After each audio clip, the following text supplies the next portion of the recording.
গ্রামে যখন সন্ধ্যা নামে সাথে নামে ভয়, তখন ঘর থেকে বের হওয়া নিষেধ। চারদিকে গা ছমছমে নিস্তব্ধতায় নগরীর গলিগুলো দিয়ে কে যেন ভেসে বেড়াচ্ছে ভয়ঙ্কর এক লাশের খাটিয়া বহনকারী জিন।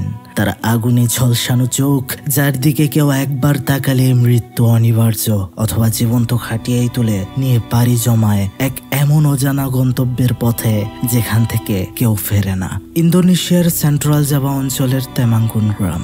1970 দশকের পর থেকে সেখানে এক আতঙ্কের নাম হচ্ছে লাশের খাটিয়া বহনকারী জিন। আর সেখানকার বসবাস করা মানুষের সত্য ঘটনার উপরেই নির্মিত হয়েছে একটি হরর মুভি, যেখানে জিনের ভয়, কালো জাদু আর পারিবারিক কলহ নিয়ে সাজানো ঘটনাটি আপনাদেরকে ভয় পেতে বাধ্য করবে। এক্সপ্লেইন করতে যাচ্ছি সত্য ঘটনার উপর নির্মিত প্রেতালাপ প্রেজেন্স লামপুর। আর হ্যালো বন্ধুরা, সাথে আছে আমি শুভ্র, আপনারা দেখছেন প্রেতালাপ। তাহলে চলুন বন্ধুরা, চলে যাওয়া যাক ভয়ানক দুনিয়ায়, যেখানে আপনার ভয় করবে তার আগে চ্যানেলটি সাবস্ক্রাইব করে ফেলুন।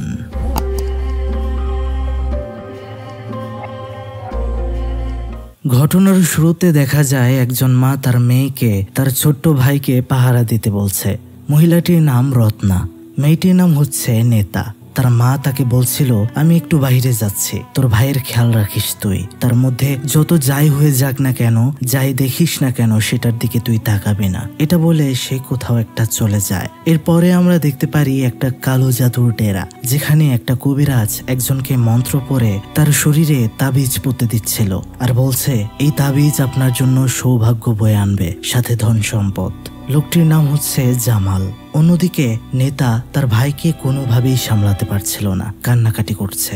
সে বলছিল, এই তো ভাইয়া, মা এখনই চলে আসবে, মা বাবাকে খুঁজতে গিয়েছে। ঠিক তখনই জানালাটা হঠাৎ করে খুলে গেল। সে হালকা ভয় পেয়ে গেল। ভেতরে প্রবেশ করলো একটা কালো বেড়াল। সে দেরি না করে জানালাটা বন্ধ করে দিল। অন্যদিকে জামালকে কবিরাজ বলছিল, তুমি আর কখনো কোনো সন্তান নিতে পারবে না। আর জামালও সেটাতে রাজি হয়। আমরা রত্নাকে দেখতে পারি, যে হাতে একটা মশাল নিয়ে সেই কবিরাজের বাড়ির সামনে যায়। গিয়ে অস্তি নামের একটা মেয়েকে ডাকতে শুরু করে। এটা হচ্ছে অস্তি, সে হচ্ছে এই কবিরাজের ভাতিজি। রত্না তাকে জিজ্ঞেস করে, জামালকে দ্রুত বাহিরে পাঠা, তোর চাচা একজন ধর্মবিরোধী ওঝা। জানি না জামালের সাথে সে কি করছে, কিন্তু যদি কোনো ক্ষতি হয় তার জন্য কিন্তু তোরা সবাই দায়ী থাকবি। এদিকে আমরা দেখতে পারছিলাম ছোট্ট মেয়ে নেতা তার ভাইয়ের কান্না কোনোভাবেই থামাতে পারছিল না। না পেরে তার মাকে খুঁজতে সে বাহিরে বের হয়ে যায়। অন্যদিকে জামাল রিচুয়ালের ঘর থেকে বের হয়ে আসে আর বলে, রত্না তুমি কেন এখানে এসেছো?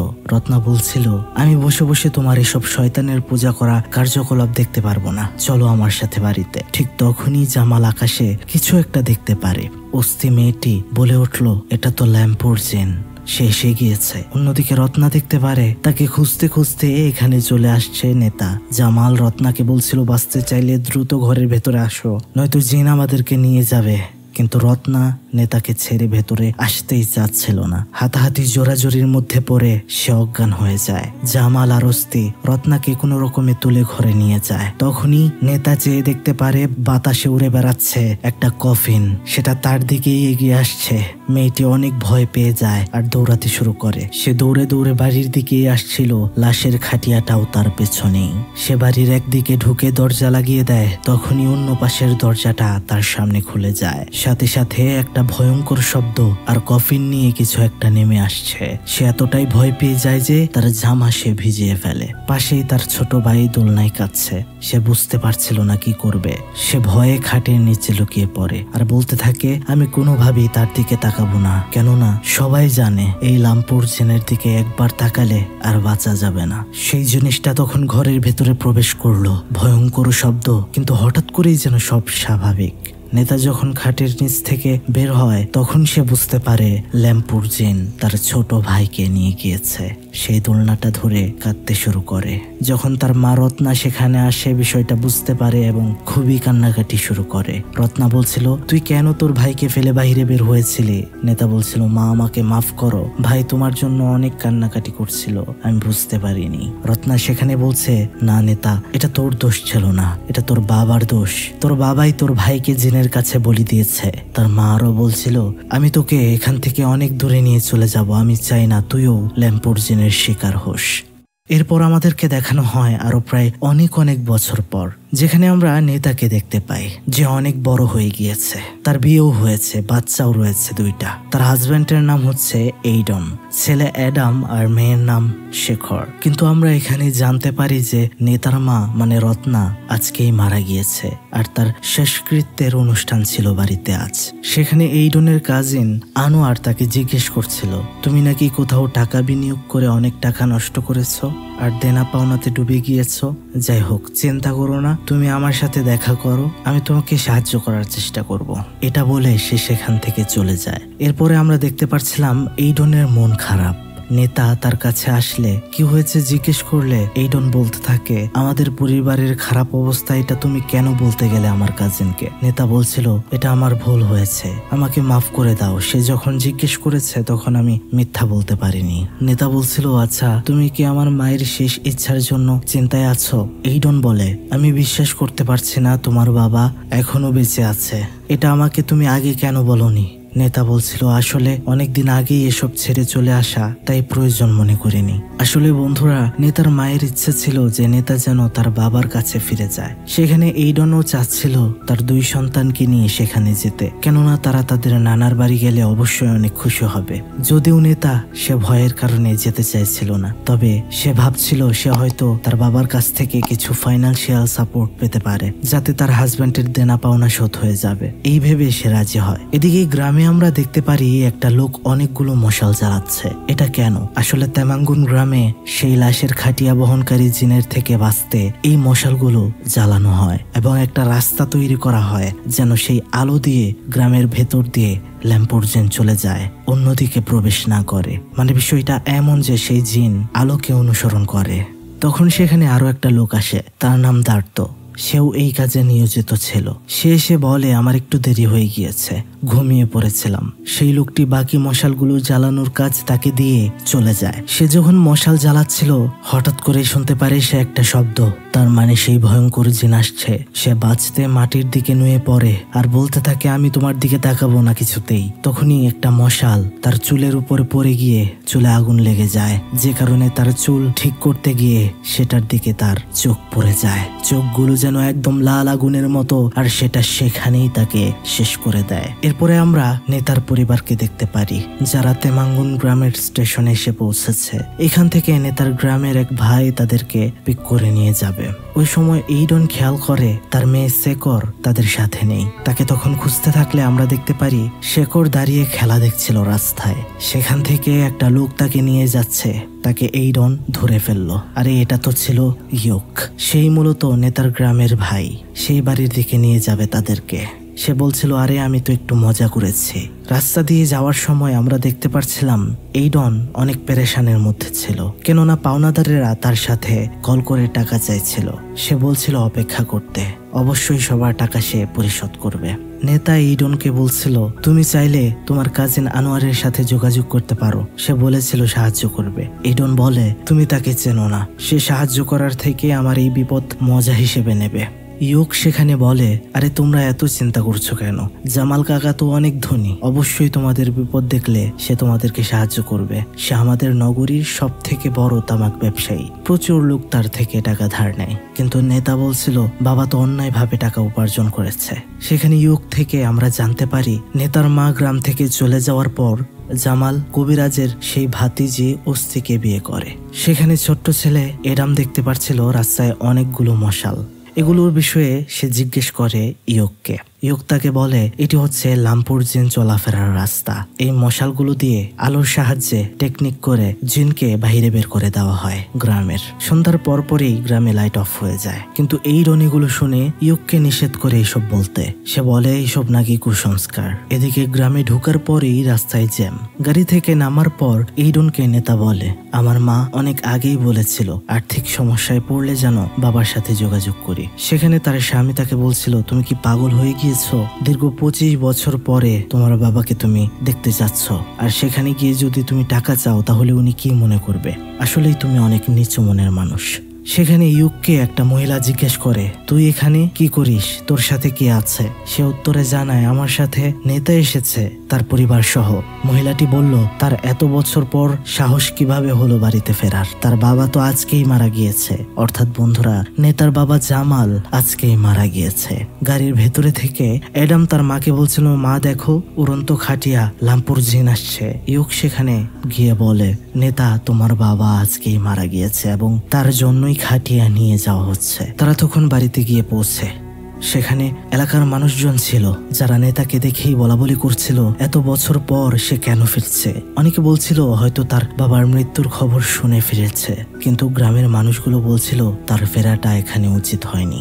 সেখানে একটা মহিলা আর একটা মহিলাকে বলছিল, নেতা গ্রামে ফিরেছে, সেই জন্যই লামপুরের উৎপাত বেড়েছে আর তোমার স্বামী তার তো মারা গিয়েছে। আসলে বন্ধুরা, আগের দিন রাতে যে আমরা দেখেছিলাম একটা লোককে লামপুর জিন মেরে ফেলেছে, সেটা ছিল এই মহিলার স্বামী। সে তখন নেতার সামনে গিয়ে তাকে অপমান করতে শুরু করে, বলে, তুই অভিশপ্ত, তুই আবারও কেন এখানে ফিরে এসেছিস?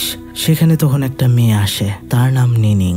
সে বলে, আমার মা তোমাদের বাড়িতে কাজ করত, আমি তারই মেয়ে, তুমি এই মহিলার কথা কিছু মনে করো না। এরপরে আমরা দেখতে পাই তারা বাড়ির ভেতরে ঢুকলো। সবাই তার বাবার লাশকে নিয়ে বসে রয়েছে, কিন্তু আশ্চর্য বিষয়, তার বাবা এখনো পুরোপুরি মারা যায়নি। কোনোভাবেই শান্তিতে মৃত্যু হচ্ছিল না। সেখানে কবিরাজ আসে এবং অনেক বছর আগে যে তাবিজ জামালের গায়ে পুঁতে দিয়েছিল সেগুলো বের করে। খানিকক্ষণের জন্য শান্ত হলেও মৃত্যু জামালের আর হয় না। কবিরাজ বলছিল, সবগুলো কবজ তোলার পরেও কেন এমন হচ্ছে?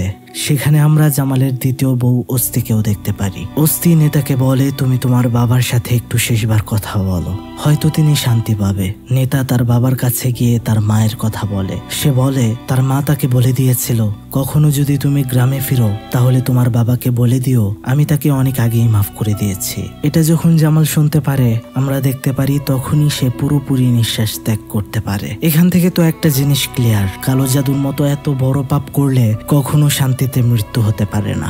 সেখানে তখন অন্য একটা মেয়ে জামালকে ধরে কান্না করতে শুরু করে। এই মেয়েটাকে, জামালের সাথে তার কি সম্পর্ক, এগুলো জিজ্ঞেস করছিল নেতাকে তার স্বামী এইডন। আসলে এই মেয়েটি হলো জামালের দত্তক নেয়া মেয়ে মিতা, যাকে জামাল অনেক ভালোবাসত এবং দূরে লেখাপড়া করার জন্য পাঠিয়েছিল। অবশ্য তার চলাফেরা একদমই বাজে। জামালকে দাহ করা হয়। দাফন শেষে নেতা ইউককে বলছিল, আমার স্বামী এইডন লামপুর জিনের বিষয়ে বেশি কিছু জানে না, তাই তাকে এমন কিছু বলো না যেটাতে সে ভয় পেতে পারে। কিন্তু আমরা দেখতে পারছিলাম তার মনে খুবই ভয় ছিল। তারা লক্ষ্য করে একটু দূরেই তাদের মেয়ে শেকর একটা কবরের সামনে দাঁড়িয়ে রয়েছে। সেখানে গিয়ে যখন নেতা জিজ্ঞেস করে, তুমি এখানে কেন? সে উত্তর দেয়, আমার নানা আমাকে এখানে নিয়ে এসেছে, মানে জামাল। কিন্তু এটা কিভাবে সম্ভব? জামাল তো মারা গিয়েছে। জামাল নাকি শেকরকে বলছিল এটা হচ্ছে তার মামার কবর, অর্থাৎ নেতার ছোট্ট ভাইয়ের কবর, যেটাকে আমরা দেখতে পেয়েছিলাম ল্যাম্পুর নিয়ে গিয়েছিল আরো 25 বছর আগে। এরপর আমরা দেখতে পারি ইউক এইডনকে বলছে, ওই যে লোকটাকে দেখতে পাচ্ছ তার নাম বিমু। সে ছিল জামাল আঙ্কেলের অনেক কাছের। যেমন জামাল আঙ্কেল যখন কৃষকদেরকে ধার দিত সেগুলো আদায় করত সে, কিন্তু এভাবে সে অনেক টাকার মালিক হয়ে গিয়েছে টাকা সরাতে সরাতে। সেখানে সে আরো জানায় যে অস্তি জামালের স্ত্রী থাকলেও অস্তির সাথে বিমুর গোপন সম্পর্ক রয়েছে। এদিকে আমরা দেখতে পারি নেতাদের জন্য নিনিং তাদের ঘর গুছিয়ে দিচ্ছে আর বলছে, আপনারা সঠিক সময়ে এসেছেন আর আপনি তো এই সকল সম্পত্তির আসল উত্তরাধিকারী।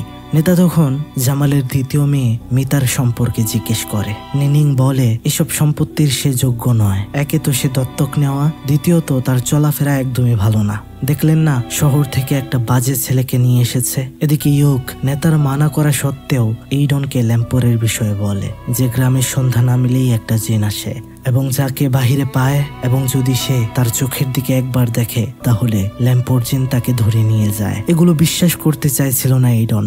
ইউক তখন তাকে বলে, বিশ্বাস করা আর না করাটা আপনার ব্যাপার, কিন্তু আপনি তো নিজ চোখে দেখলেন আপনার শ্বশুর মানে জামালের শরীর থেকে কবজ বের করা হচ্ছে। যদি এটা সত্য হয়ে থাকে তাহলে লামপুর জিন আছে, এটাও সত্য। এদিকে নিনিংকে নেতা বলছিল, আচ্ছা এই গ্রামে কি এখনো তেমন ভাবে ল্যাম্পুরের আধিপত্য রয়েছে?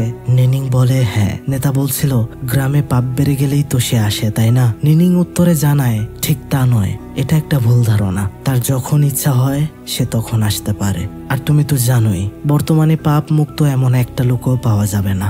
সেখান থেকে নিনিং চলে যাওয়ার পর নেতা তার ভাইয়ের কান্নার আওয়াজ শুনতে পাচ্ছিল, যাকে প্রায় অনেক বছর আগেই জিন নিয়ে চলে গিয়েছে।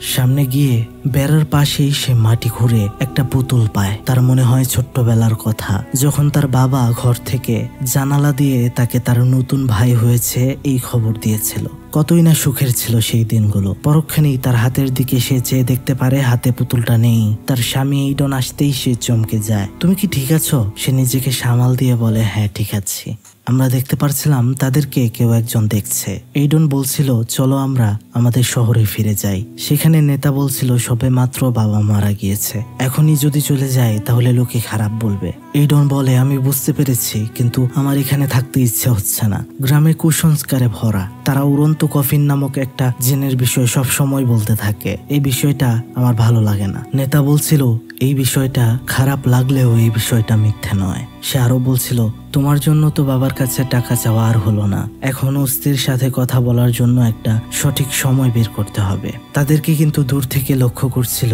জামালের দত্তক নেওয়া সন্তান মিতা। নেতা ঘরে আসতেই মিতা তার কাছে আসে, বলে, তোমাকে বাবা অনেক ভালোবাসতো, কিন্তু তুমি এখানে সাবধানে থেকো, চারপাশে বিষাক্ত সাপে ভরা। তোমার সৎমা অস্থির থেকে সাবধানে থেকো। সে ভাবতেই পারেনি তুমি ফিরে আসবে।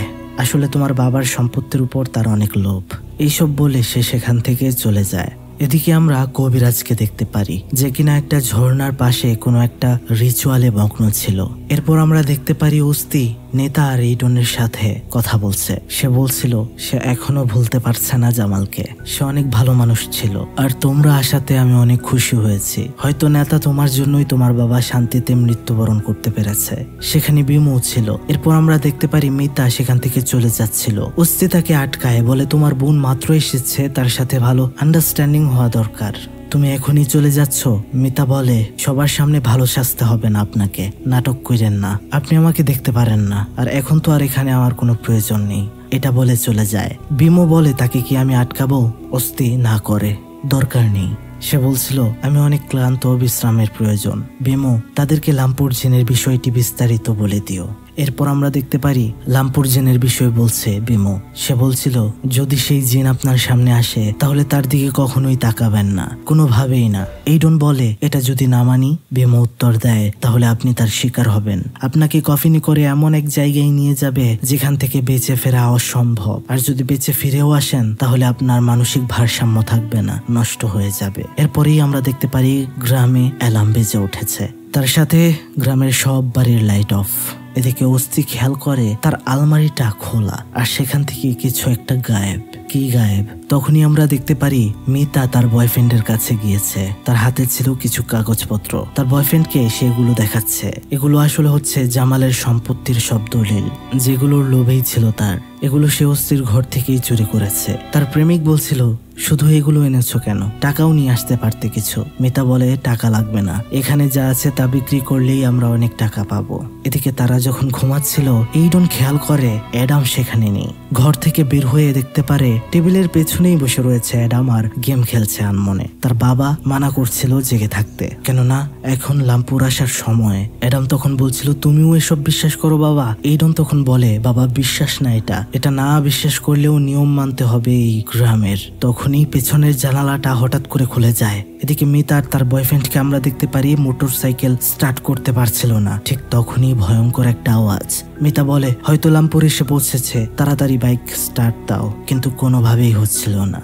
মিতা তখন ভয়ে গাড়ি থেকে নেমে একটা ঘরের ভেতরে ঢুকে। এদিকে এইডনও বুঝতে পারে জানালার পাশে কোনো কিছু থাকতে পারে। সে জানালার নিচে চুপি চুপি গিয়ে একটা আয়না দিয়ে সেখানে দেখতে চেষ্টা করে।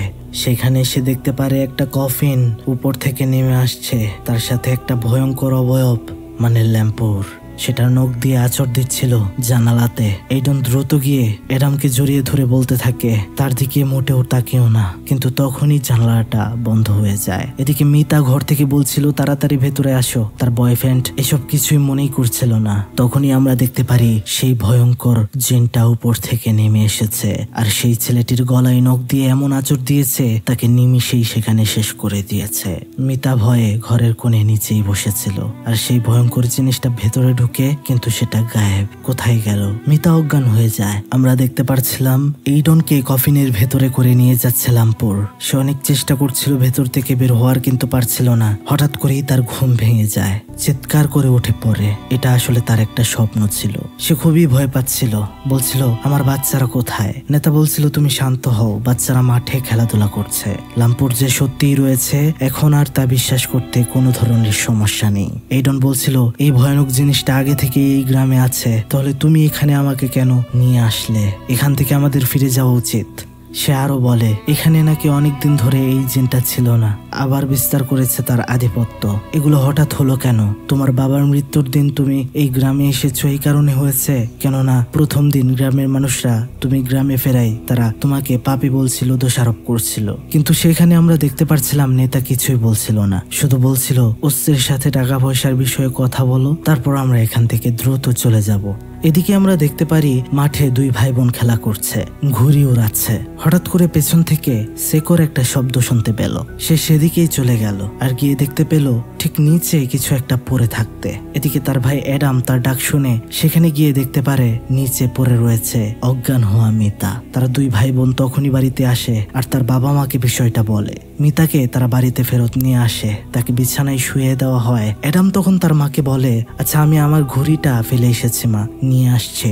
এইডন আটকাতে যাবে তখনই তাকে আটকে ধরে মিতা, যে সম্পূর্ণ কিছু একটার ধারা পজেস ছিল। সেটা অদ্ভুত কণ্ঠে বলছিল সে আবার ফিরে এসেছে পাপীদের জন্য, সে জানে কে পাপী। সেখানে নিনিং বলছিল এখনই আমাদেরকে কবিরাজের কাছে যেতে হবে। এইডন বলে ডাক্তারের কাছে কেন যাব না? নিনিং উত্তরে বলে তার উপর ঝিন ভর করেছে, এটা ডাক্তার পারবে না। অ্যাডাম যখন তার ঘুড়ি আনতে যায় সে দেখতে পারে ঘুড়িটা কেটে জঙ্গলের দিকে গিয়ে পড়ছে। সেখানে গিয়ে ঘুড়িটা তোলার সময় সে একটা কাপড়ের টুকরো দেখতে পারে যেটা মাটির নিচে অর্ধেক ছিল।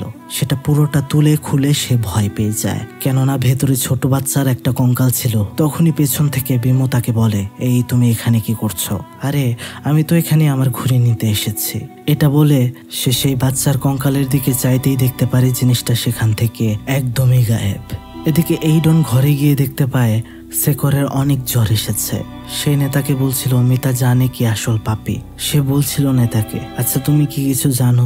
নেতা সেখানে চুপ করে থাকছিল, বলছিল মিতার কাছ থেকেই জেনে নিতে। এইডন বলছিল আমি তোমার থেকেই জানতে চাই, যদি কোনো গোপন বিষয় থাকে সেটা তাহলে আমাকে বলো। তখনই সেখানে অ্যাডাম আসে আর বলে বাবা মিতাকে তারা কোথাও নিয়ে যাচ্ছে। তারা গিয়ে দেখতে পারে বিমু কবিরাজ তারা সবাই মিলে মিতাকে কোথাও নিয়ে যাচ্ছে। কোথায় নিয়ে যাওয়া হচ্ছে জিজ্ঞেস করলে তারা বলে মিতা ল্যাম্পুরের চোখে চোখ রেখে দেখেছিল, তাই তাকে সেটা প্রসেস করেছে। আজকে সন্ধ্যার সময় তাকে আবারও সেটা নিয়ে যেতে আসবে। তাকে বাড়িতে রাখা যাবে না, নয়তো আমাদেরও বিপদ পড়বে।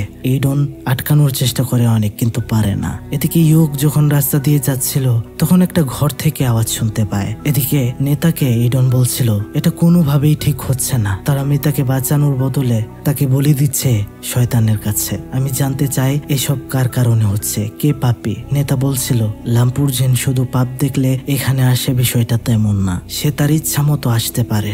এইডন বলে যদি তাই হবে তাহলে গ্রামের মানুষগুলো আমরা আসার পর থেকে তোমাকে অভিশপ্ত কেন বলছে, তোমাকে দোষারোপ কেন করছিল? কোনো নিশ্চয়ই সমস্যা রয়েছে যা তুমি আমার থেকে লুকাচ্ছ। সে আরো বলে তোমার যখন 8 বছর বয়স তখন তুমি কি পাপ করবে? উত্তর না পেয়ে এইডন বলে আমি মিতাকে দেখতে যাচ্ছি। সে তখন একটা পরিত্যক্ত বাড়ির দিকে যাচ্ছিল। আসলে এটার ভেতরেই রাখা হয়েছে মেয়েটাকে। ভেতরে যাওয়ার পরে সে দেখতে পারে সেখানে ইয়োগ। ঠিক তখনই একটা ভয়ঙ্কর শব্দ ভেসে আসছে, দেখা যাচ্ছে লামপুর জিন আসছে। তারা তখন মিতার কাছে চলে যায়। এইডন মিতাকে বলতে থাকে তুমি যদি কিছু জেনে থাকো তাহলে বলো, কে পাপ করেছে, কার জন্য লামপুর জিন আবারও এখানে ফিরেছে। মিতা বলছিল বিমু আর অস্তি তারা দুজন খারাপ কাজে লিপ্ত ছিল এবং হঠাৎ করে বাবা মারা যায়, এটা আমার সন্দেহ হয়। আমার মনে হয় তারাই আমার বাবাকে মেরেছে, এই জন্য লামপুর ফিরে আসতে পারে। ঠিক তখনই সেখানে দরজা ভেঙে প্রবেশ করে ভয়ঙ্কর সেই জিন লামপুর। সবাই চোখ বন্ধ করে ফেলে, সেটা তাদের দিকে এগিয়ে আসে। শব্দ করে ভয়ঙ্কর ভাবে সরাসরি মিতার গলাতে চেপে ধরে, এমন চাপ দেয় যে গলাটা সম্পূর্ণ থেতলে যায় এবং তাকে সেখানেই শেষ করে দেয়। এরপর আমরা দেখতে পারি এইডন বাড়িতে আসার পর তাকে বলে, তুমি কোনো পাপ করনি, আমাকে মিতা সব বলে গিয়েছে, ভীমু আর অস্তি তারাই হয়তো তোমার বাবাকে মেরেছে, এজন্যই লামপুর জেনে এসেছে, তুমি অনেকদিন পর এই গ্রামে আসার জন্য না। নেতা তখন সেখানে জানায়, আমাদের অ্যাডামকে কোথাও এখানে খুঁজে পাওয়া যাচ্ছে না। তখন এইডন ইয়ুককে নিয়ে পুরো গ্রামে খুঁজে বেড়ায় অ্যাডামকে, কিন্তু খুঁজেই পাচ্ছিল না। এদিকে বাড়িতে কবিরাজ আসে, ভীমু ওখান থেকে অ্যাডামের গেম খেলার ট্যাব দিয়ে বলে, লামপুর যখন এসেছিল তখন সেটা দিয়ে সে গেম খেলছিল, হয়তো তাই তাকে লামপুর নিয়ে গিয়েছে। কবিরাজ তখন সেটা পরীক্ষা করে এবং নেতাকে বলে, সত্যিই কি লামপুর তোমার ছেলেকে নিয়ে গিয়েছে? সেখানে তখনই এইডন এসে বলে, না, আমার ছেলেকে কেন নিয়ে যাবে, আমার ছেলে কোনো পাপ করেনি, এখানে পাপ করেছে ভীমু আর অস্তি, তারা অনেক আগে থেকে খারাপ সম্পর্কে লিপ্ত। এটা বলার পর আমরা দেখতে পারি ভীমু তাকে মারতে শুরু করে। তাও এইডন সেখানে বলতে থাকে, তোরাই এনেছিস লামপুরকে, চরিত্রহীন কোথাকার। তখন সেখানে অস্তি আসে আর বলে, চুপ করো, তোমার ছেলেকে কেন লামপুর নিয়ে গিয়েছে এটা তোমার বউ নেতা খুব ভালো করেই জানে, তার থেকে জেনে নিও। আমরা দেখতে পারি এটা বলার পর নেতা সেখান থেকে চলে যায়। তার পেছনে উত্তর জানতে এইডনও যায়, তাকে জিজ্ঞেস করে বিষয়টা। নেতা বলছিল, আমাকেই লামপুর নিয়ে যাওয়ার দরকার ছিল, আমার ছেলেকে না। এইডন বলছিল, কিন্তু তুমি তো পাপী না, তোমাকে কেন নেবে? নেতা বলছিল, এটা পাপের জন্য না, এটা আরো 25 বছর আগেই ঘটার দরকার ছিল। 25 বছর আগেই আমাকে লামপুর নিয়ে যাওয়ার কথা ছিল, কেননা আমি তাকে দেখেছিলাম। কিন্তু লামপুর আমার ভাই রিদওয়ানকে নিয়ে যায়। তাহলে তোমার ভাই অসুস্থ হয়ে মারা যায়নি, আমাকে কেন মিথ্যে বলেছ তোমরা? তার মানে তোমার ভাই রিদওয়ানের কবরটাও খালি, কেন মিথ্যে বলতে গেলে আমাকে? নেতা বলে, কারণ আমার মা চায়নি আমি কখনো নিজেকে দোষারোপ করি, এই কারণে সব সময় আমি বিষয়টা গোপন রাখতে চেয়েছি। কিন্তু আমার মনে মনে আমি এখনো নিজেকেই দোষারোপ করি, যদিও আমার বাবা ছিল এটার দোষী, কারণ আমার বাবাই আমার ভাইকে বলি দিয়েছে বড়লোক হওয়ার জন্য লামপুরের কাছে। এইডন বলছিল, যেটাই হোক তোমার কারণেই আমার ছেলে নিখোঁজ, লামপুর নিয়ে গিয়েছে, কোনোভাবেই তাকে আমার ছেলেকে নিতে দেব না। মা হিসেবে তোমার কর্তব্য নিজের সন্তানকে বাঁচানো, আমার যত দূর যেতে হয় এটার জন্য আমি যাব, কিন্তু আমার সন্তানকে বাঁচাবো। আমরা দেখতে পারি সে বের হয়ে যায়। ইয়ুককে বলে, আমাকে তুই যেভাবেই হোক সাহায্য কর ভাই, আমার সন্তানকে আমি আমার জীবনের মূল্য হলেও বাঁচাতে চাই, তুই কিছু জেনে থাকলে আমাকে বল। ইয়ুক তখন বলে, সুরদ্বীপ জলপ্রপাত, সেখানে একটা গুহা আছে, সেখানে চলো। তারা তখন সেখানে যেতে শুরু করে। এদিকে নেতা যখন কান্নাকাটি করছিল তখন তার মেয়ে শেকর তার কাছে গিয়ে বলে, মা, তোমার সন্তানদের প্রতি ভালোবাসা দেখাতে হবে আরো, এটা আমার কথা নয়, নানা বলেছে। তখন নেতা জিজ্ঞেস করলো, তোমার নানা কোথায়? শেকর হাত বাড়িয়ে একটা আলমারির দিকে দেখায়, আলমারিটা খুলে যায়। নেতার সামনে যেতেই আবারও সেটা বন্ধ হয়ে যায়, কিন্তু খোলার পর ভেতরে তেমন কিছুই সে পায় না। তার মেয়েকে কাছে ডেকে নিয়ে সে ভালো করে জিজ্ঞেস করে, আচ্ছা তুমি কি তোমার নানাকে দেখতে পাও? শেকর বলে, হ্যাঁ, আমি সব সময় ওনাকে দেখতে পাই, সে আমার সাথে কথা বলে, এমনকি আমি যখন আমার ভাইয়ের সাথে খেলা করেছিলাম তখন নানাই আমাকে ডেকে নিয়ে গিয়েছিল, আর সেখানে আমি মিতাকে পেয়েছিলাম। আর আমরা তো জানি সেখানে অ্যাডাম একটা ছোট্ট বাচ্চার মৃতদেহ দেখতে পেয়েছিল, সেটা কি আমরা ধীরে ধীরেই তা জানতে পারবো। শেখর আরো বলে, তার নানা তাকে বলেছে হয়তো তাকে নয়তো তার ভাই লামপুরের শিকার হবে, এটাই নাকি হওয়ার ছিল। এরপর আমরা দেখতে পারি নেতা চলে যায় তার বাবার কবরের কাছে। তার বাবার কবরের পাশে বসে বলতে থাকে, আমি জানি বাবা তুমি আমার উপর রাগ করে আছো, সেদিন রাতে লামপুর আমাকে নিয়ে যাওয়ার কথা ছিল, তুমি আমাকে বলে দিয়েছিলে ধন সম্পদের জন্য, কিন্তু আমি পালিয়ে থাকার কারণে আমার ভাইকে সেটা নিয়ে যায়। কিন্তু তুমি কখনো আমাকে ভালোবাসোনি বাবা, একবারও ভেবে দেখেছো এখনো আমার ক্ষতি চাও? আমার বাচ্চাকে লামপুর নিয়ে গিয়েছে, কিন্তু কেন? আমার বাচ্চাকে ফিরিয়ে দিতে বলো, আমাকে নিয়ে যাক।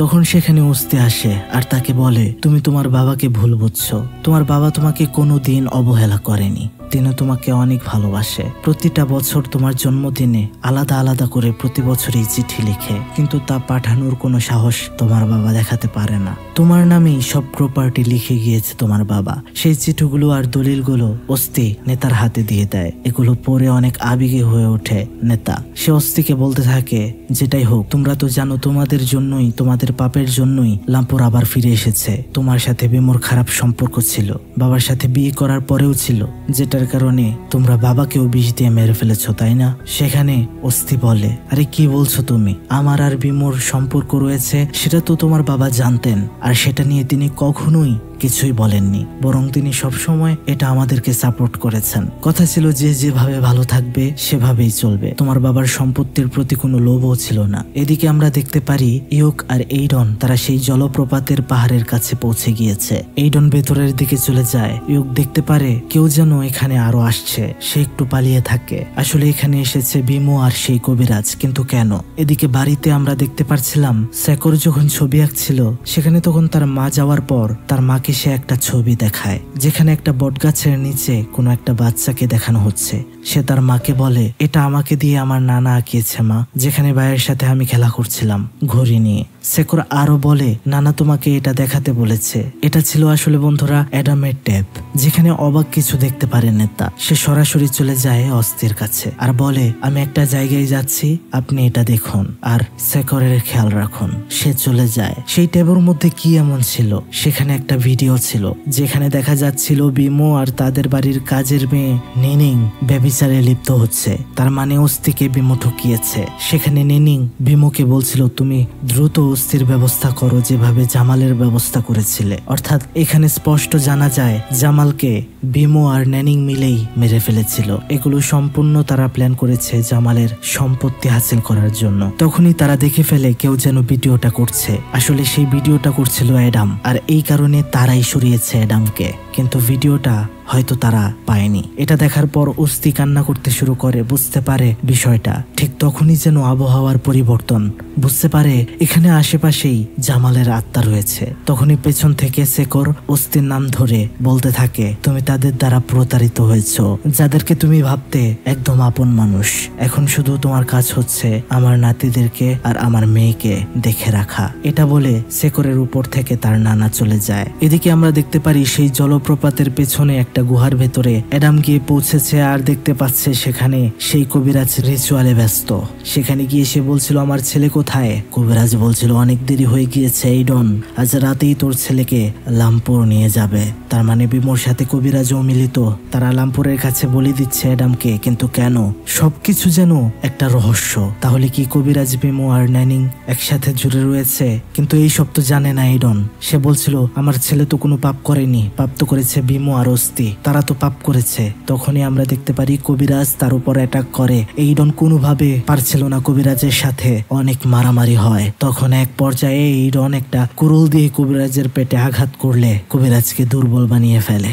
সেখান থেকে সে যখন তার ছেলেকে খুঁজতে যায়, পেছন থেকে সেই কুড়াল খুলে এইডনের মাথায় ছুঁড়ে মারলে এইডন অজ্ঞান হয়ে যায়। কবিরাজ সেখান থেকে চলে আসে। এদিকে নেতা তার বাবার দেখানো ছবি অনুযায়ী সেই গাছের নিচে আসে যেখানে তার ছেলে অ্যাডাম একটা বাচ্চার কঙ্কাল দেখেছিল। সে কবর খুঁড়তে শুরু করে। এদিকে আমরা দেখতে পাই কবিরাজ আহত হয়ে বিমোর কাছে এসেছে, বাঁচার জন্য সাহায্য চাইছে, কিন্তু বিমু সাহায্য করে না। সেখান থেকে সে গাড়ি নিয়ে চলে যায়। এইডনের জ্ঞান ফিরলে সেই কবিরাজের কাছে আসে আর জিজ্ঞেস করতে থাকে, আমার ছেলেকে কোথায় রেখেছিস? কিন্তু কবিরাজ তো মারা গিয়েছে, পেট থেকে সব নাড়ি ভুড়ি বের হয়ে গিয়েছে। সেখানে ইয়ুক এসে এইডনকে নিয়ে যায়। এদিকে নেতা মাটি খুঁড়তে খুঁড়তে সেখানে পেয়ে যায় এক কাফনে মোড়ানো ছোট বাচ্চার কঙ্কাল। ঠিক তখনই সেখানে তাকে অ্যাটাক করে তাদের বাড়িরই কাজের লোক নিনিং। সেখানে তাদের মারামারি হচ্ছিল। এখানে বন্ধুরা একটা বিষয় ক্লিয়ার করি আপনাদের, আমরা যে বাচ্চাটাকে দেখতে পেয়েছি সেই বাচ্চাটা আসলে ছিল বিমু আর নিনিং এর অকর্মের ফল। যে বাচ্চাটা লুকিয়ে হয়েছিল এবং সেটা এখানে তারা দাফন করেছিল। এই বাচ্চা যদি সবার সামনে এসে যায় তাহলে তাদের সম্পর্কের কথাও সবাই জেনে যেত, আর বিমু কোনোভাবেই অস্থির সাথে থেকে সমস্ত সম্পত্তি নিতে পারত না। এই জন্যই তারা এটা লুকিয়ে রেখেছিল। আর তাদের দুজনের এই সম্পর্কের বিষয়টা যেন ফাঁস হয়, এই কারণেই জামাল কিন্তু অনেকভাবে এই বাচ্চাটার কাছে তাদেরকে এনেছে। এবার আমরা দেখতে পারি কবিরাজ আবারও জীবিত হয়ে গিয়েছে। তার মন্ত্র বলে নিজেকে ঠিক করে ফেলে। আর এদিকে দুই মেয়ের মধ্যে তো মারামারি চলছেই, কিন্তু অবশেষে নিনিং পেরে ওঠে না। তবে সেখানে বিমু এসে তাকে আঘাত করে অজ্ঞান করে ফেলে। নেতার যখন জ্ঞান ফেরে সে দেখতে পারে নিনিং আর বিমু অ্যাডামকে কোথা থেকে তার কাছে নিয়ে এসেছে, আর তাদেরকে দুজনকে একসাথে বেঁধে ফেলেছে। আসলে তারাই লুকিয়েছিল এডামকে, কারণ ছিল এডাম তাদের গোপন ভিডিও রেকর্ড করে ফেলেছিল। কিন্তু তারা দুই মা ছেলেকে বেঁধে ফেলে করবেটা কি? আসলে তাদের প্ল্যান হচ্ছে এই সন্ধ্যার সময় যখন লামপুর আসবে তখন যেন এই দুইজনকে লামপুর শেষ করে দেয়। জিন যেন তাদেরকে দেখতে পারে ভালো করে, তাই গাড়ির লাইটগুলো তাদের দিকে ফিরিয়ে দেওয়া হয় যেন খুব সহজে লামপুর তাদেরকে দেখতে পারে। তারা দুইজন চলে যায় পাশে থাকা একটা ঘরে, জানালা দিয়ে সব দেখছিল। ঠিক তখনই তারা দেখতে পারে সেখানে পৌঁছেছে ইয়ুক আর এইডন। এইডন তাদেরকে মুক্ত করে দিতে থাকে। বিমু বাহিরে বের হতে চাইলেও নেনিং সেটা দিচ্ছিল না। ইয়ুক গিয়ে গাড়ির লাইট অফ করতে যাচ্ছিল, কেননা সেখানে লামপুর আসছিল ভয়ঙ্কর ভাবে কফিন নিয়ে উড়ে উড়ে। তারা তিনজনই তখন চোখ বুঝে জোরাজুরি করে বসে থাকে। বাঁচবে কিনা তার কোনো সিউরিটি নেই। নেতা সেখানে ভুল করে ফেলে, লামপুরের দিকে দেখে ফেলে। সে বুঝতে পারে তার সময় হয়তো শেষ। সেই মুহূর্তে সে এইডনকে বলতে থাকে, আমাদের সন্তানদেরকে খেয়াল রেখো, আমি তোমাকে অনেক ভালোবাসি। অর্থাৎ সে নিজের ইচ্ছেতেই বলি হতে চাইছে যেন তার সন্তান আর পরিবারের কিছু না হয়। তখনই আমরা দেখতে পারি লামপুর তার গলায় টিপ দিয়ে ধরে তাকে সেই করে দিচ্ছিল, তাকে উপরের দিকে তুলে নিচ্ছিল। বাবা ছেলে অনেক কষ্ট করছিল, নিচে নামানোর জন্য চেষ্টা করছিল কিন্তু পারছিল না। এক সময় অদ্ভুত ভাবে লামপুর তাকে ছেড়ে দেয়। নেতা বেঁচে যায়, কিন্তু সেটা আবার তার ছেলের দিকে এগিয়ে আসছিল। ইয়ুক তখন গাড়ির কাঁচ ভেঙে লাইটটা অফ করে দেয়, যে কারণে তাদেরকে আর দেখতে পাচ্ছিল না লামপুর জিন। ইয়ুক গিয়ে তার বাইকের আলোটা জ্বালিয়ে ঘরের জানালার দিকে দেয় যেখানে ছিল বিমু আর নেনিং। ল্যাম্পুর এটা দেখে ঘরের ভেতরে ঢুকে, সেখানে ভালোবাসা পালিয়েছে। বিমু নিজে বাঁচতে নেনিংকে লামপুরের দিকে এগিয়ে দেয়, কিন্তু সেটা তার হাত ছাড়ছিল না। পাশে থাকা একটা অস্ত্র দিয়ে নেনিং এর হাত সম্পূর্ণ ছিন্ন করে ফেলে বিমু।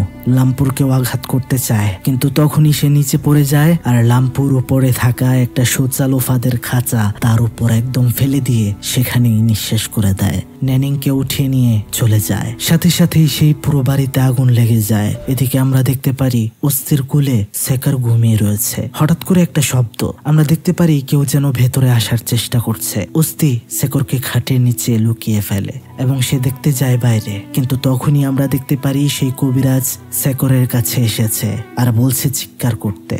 অস্থির সামনে দরজা খুলে যায় আর সেখানে লামপুর জিন প্রবেশ করে কফিন নিয়ে। অস্থিকে জামাল বলেছিল সেকরের খেয়াল রাখতে, তাই সে আটকাতে চায় লামপুরকে, কিন্তু লামপুর তাকে ঝাপটি মেরে ফেলে দেয়। সেটা এগিয়ে যায় ঘরের ভেতর আর সেখান থেকে সেকারকে নিয়ে কফিনে করে চলে যাচ্ছিল লামপুর শয়তান তার গন্তব্যে। আমরা দেখতে পারি নেতা গাড়ি নিয়ে পেছনে পেছনে যাচ্ছিল। সেটার যখনই সামনাসামনি হয় গাড়ির লাইটটা জ্বালিয়ে দেয় নেতা। তার দিকে আসতে থাকে লামপুর। তখন সে লামপুরের দিকে গাড়ি চালিয়ে দেয়, কিন্তু সেটা তো জিন, তার তো কিছু হবে না। তবে পেছনে থাকা কফিনটাতে লেগে যায় গাড়ি। ভেতরে থাকা সেকার অ্যাক্সিডেন্টে বের হয়ে পড়ে।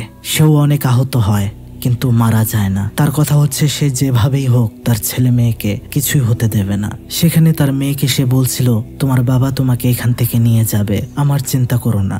অর্থাৎ সে স্ব ইচ্ছায় নিজেকে লামপুরের কাছে দিতে চাচ্ছে। তার দিকে এগিয়ে আসছিল লামপুর। তখন আমরা দেখতে পারি তার মেয়ের ভেতরে তার বাবা আবারও প্রবেশ করেছে আর তাকে বলছে, তোমার মা সবসময় একটা মূল্যবান কথা বলতো, সেটা কি ছিল মনে করো। তার তখন মনে হয় তার মা মারা যাওয়ার আগেই একই কথা বলেছিল, যেটা তার মা সবসময় তাকে বলতো। তার মা তাকে বলেছিল, যত বড় পাপী হোক না কেন, ভালোবাসা এবং ভক্তি দিয়ে সেটা মোচন করা যায়। রবের কথা স্মরণ রাখতে হয়, তিনি যদি ক্ষমা করে দেয় তাহলে আর কিছুই হবে না। মনে রাখতে হয় বিশ্বাস। এটা মনে হতেই সে তার মেয়েকে জড়িয়ে ধরে এইসব কথা বারবার রিপিট করতে থাকে। লামপুর আসছে তাদের দিকে এগিয়ে। তারপর কি হয় আমাদেরকে দেখানো হয় না। এদিকে আমরা দেখতে পারি অস্থি মারা গিয়েছে। সেখানে কবিরাজ ছিল। বাড়িতে এসে পৌঁছেছে এইডন আর ইয়ুক, সাথে অ্যাডাম। কবিরাজকে দেখতে পেয়ে এইডন বলছিল, বিমো নেনিং তারা শেষ হয়ে গিয়েছে, তুইও তো তাদের সাথেই যুক্ত, তুই কেন মরলি না? কবিরাজ বলছিল, আমার কিছুই হবে না। তোরা বুঝেছিস এসব সম্পত্তির লোভে আমি এখানে রয়েছি বা এসব করছি? যদি লোভ থাকতো তাহলে অনেক আগেই করে ফেলতে পারতাম। আরে আমি তো জামালকে এইসব সম্পত্তির মালিক বানিয়েছি। আমি তো চাইছিলাম 25 বছর আগে বলি দেওয়া নেতা সেজন্য স্ব ইচ্ছায় নিজেকে বলি দেয় লামপুরের কাছে। আর এটা যদি সে করে, আমি হয়ে যাব পৃথিবীর সব থেকে বড় ওঝা এবং লামপুরকে নিজের কথাতে নাচাতে পারবো। ঠিক তখনই আমরা দেখতে পারি তার পেছনেই হাজির হয়েছে সেই ভয়ঙ্কর লামপুর জিন, যেটা তৎক্ষণাৎ তার মাথার ভেতরে নখ ঠুকিয়ে দেয় আর তাকে সেখানেই মেরে ফেলে নিয়ে চলে যায় অজানা গন্তব্যে। তারা সবাই ভয়ে চোখ নিচু করে বসে থাকে। এদিকে সেখানে নেতা মেয়ে শেখরকে নিয়ে বাড়িতে পৌঁছায়। সবাই সবাইকে দেখে জড়িয়ে ধরে, হয়তো বিপদ কেটে গিয়েছে, তারা এই গ্রামে আর ফিরবে না। কিন্তু অনেকদিন পর আমরা দেখতে পারি ইয়ুক যখন তার বাড়িতেই ছিল ঠিক তখনই তার উপরেও হঠাৎ করে হানা দেয় লামপুর জিন। মুভির শেষে আমাদেরকে তেমাঙ্গুন গ্রামের কিছু মানুষের কাহিনী শোনানো হয়, যেগুলো আসলে কাহিনী নয়, বাস্তব ঘটনা, যেখানে এক একজন লামপুরকে কিভাবে দেখেছে সেগুলোর বর্ণনাই দিচ্ছিল যে একটা সময় কতটা ভয়াবহ ছিল লামপুর জিনের ব্যাপারটা, যেটা সত্যি সত্যি মানুষকে সন্ধ্যার পর নিয়ে যেত। এখন চলুন বন্ধুরা আপনাদের এই ঘটনা নিয়ে কিছু কনফিউশন থাকলে ক্লিয়ার করি। আসলে জামাল কালো জাদু ব্যবহার করে ধনী হয়েছিল, এটা একটা পাপ ছিল। আর তখন তার মেয়ে নেতাকে সে বলি হিসেবে দিয়েছিল লামপুর জিনের কাছে সেই কবিরাজের ধারা। এরপর তো নেতা তার মায়ের সাথে শহরেই চলে আসে। এর ভেতরে লামপুর সেই গ্রামে থাকলেও তার জেদ হয়তো এত একটা ছিল না। কিন্তু আবার যখন অনেকদিন পর নেতা এখানে ফিরলো, লামপুর জিন তার বলি নিতে আবারও বেশি বেশি হাজির হলো। লামপুর জিন তো এই বিষয়ে কবিরাজের সাথে চুক্তিবদ্ধ ছিল, কিন্তু কোনোভাবেই সে নেতাকে নিয়ে যেতে পারেনি। তার কারণ ছিল নেতা ছিল আত্মবিশ্বাসী এবং রবকে স্মরণ করেছিল। রবের প্রতি ভালোবাসা, ফ্যামিলির প্রতি ভালোবাসা, যে পবিত্র শক্তি লামপুরকে নিয়ে যেতে আটকিয়েছে। আর আরো একটা প্রশ্ন থাকতে পারে যে তাহলে কবিরাজকে কেন লামপুর মারলো? কথা দিয়ে কথা না রাখাটা যেমন মানুষের পছন্দ না, তেমন জিন অথবা অন্যান্য শক্তির তো আরো মোটেই পছন্দ না। যাদেরকে বলি দিতে চেয়েছে শেখর, অ্যাডাম অথবা নেতা, কাউকেই লামপুর জিন বলি হিসেবে ভালো করে নিতে পারেনি। যে এর আগে ক্ষোভে শেষ পর্যন্ত সে কবিরাজকেও মেরে ফেলে। আর এই ঘটনার মধ্যে তো বিমো আর নেনিং, তারা মধ্য দিয়ে ছিল শুধু লোভ, লালসা আর জামালের সম্পত্তির জন্যই তারাও তাদের শাস্তি পেয়েছে। কিন্তু আরো একটা কথা ক্লিয়ার করি, এই ঘটনায় কি লামপুর পাপীদের জন্যই শুধু আসে আর কবিরাজেই কি সেই লামপুর জিনকে ডেকে আনতে পারে? না, বিষয়টা এমন নয়। তার যখন ইচ্ছে সে আসতে পারে, যাকে ইচ্ছা সে নিয়ে যেতে পারে, সেটা সম্পূর্ণ তার বিষয়। আর বন্ধুরা, এটা কিন্তু ছিল একদমই বাস্তব ঘটনার উপর নির্মিত। মুভিতে সেটা একটু সিনেমাটিক ভাবে দেখানোর চেষ্টা করা হয়েছে আর একটু গল্পটা বানিয়ে সাজিয়ে বলা হয়েছে, কিন্তু এই জিনিসটা একদমই সত্য। তো বন্ধুরা, এই সত্য ঘটনার উপর নির্মিত লামপুর মুভিটি কেমন লেগেছে আপনাদের তা কিন্তু কমেন্ট বক্সে জানাতে একদমই ভুলবেন না। ভালো লাগলে হিট দ্য লাইক বাটন এবং শেয়ার করে দিন, কমেন্ট করে জানিয়ে দিন কেমন লাগলো, এবং সাবস্ক্রাইব করে পাশে থাকা বেল আইকনটা অল করে দেবেন, যেন এমন এমন আরো রহস্যময় ভৌতিক ভিডিওগুলো আপনারা সবার আগে পেয়ে যান। অনেকদিন পর ফিরলাম, অসুস্থ হয়ে গিয়েছিলাম, আপনাদের দোয়াতে হয়তো আবারও ফিরেছি। দোয়া রাখবেন, ভালোবাসা দিবেন, ভালো থাকবেন সবাই, ভালো রাখবেন সবাইকে। আজকের মতো বিদায় নিচ্ছি। আল্লাহ হাফেজ, আসসালামু আলাইকুম।